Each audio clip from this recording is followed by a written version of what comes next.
So eto na nga po mga kaibigan, Jericho Rosales, inamin na ang tunay na relasyon nila nito nga pong si Janine Gutierrez. And bago ho natin yan ipagpatuloy pag-usapan, please huwag nyo muna kakalimutan na mag-like and subscribe sa ating YouTube channel.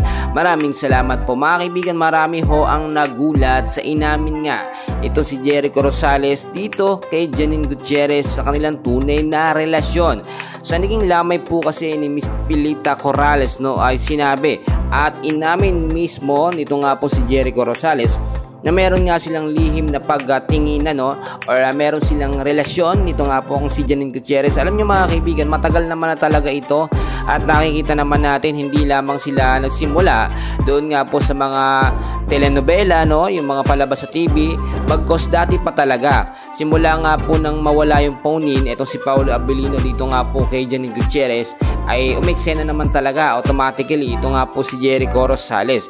Pero syempre hindi siya makakuha ng tiyempo para sabihin po ng direkta sa mga kamag-anak nga po ni Janine. Syempre marami ang magugulat, Jericho Rosales bakit niligawan eto nga pong si Janine Gutierrez. Pero yung pagkakataon nga na nandoon sa lamay nitong si Miss Pilita Corrales, nandun yung mga kamag-anak, nandun eto nga po si Janine Gutierrez, yung mga magulang, yung mga kaibigan, which is sinasabi natin na perfect timing para nga po aminin ito si Jericho Rosales ang tunay na pag-ibig niya dito nga po kay Janine Gutierrez. Pero marami hong nagulat, hindi nila ina-expect na ganun kabilis na aaminin ito si Jericho, kasi maraming nagsasabi na magkaibigan lamang daw sila at yung nakikita natin na sweetness nila sa mga palabas o kahit sa labas sa mga taping ay bilang magkaibigan lang daw.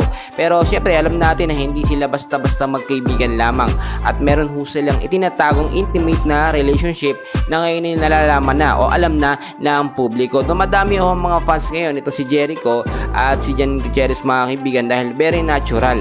Tapos parehas pa silang nasa edad na at ready na sa mga ganitong bagay, So wala tayong dapat itong isipin na hindi pa pwede bagko si Janine talagang ipinagpaalam na nito nga pong si Jericho Rosales sa kanyang pamilya. So para yan muna ang update natin, and please pakiwag sa pako ng isang like and subscribe sa ating channel. Maraming salamat po.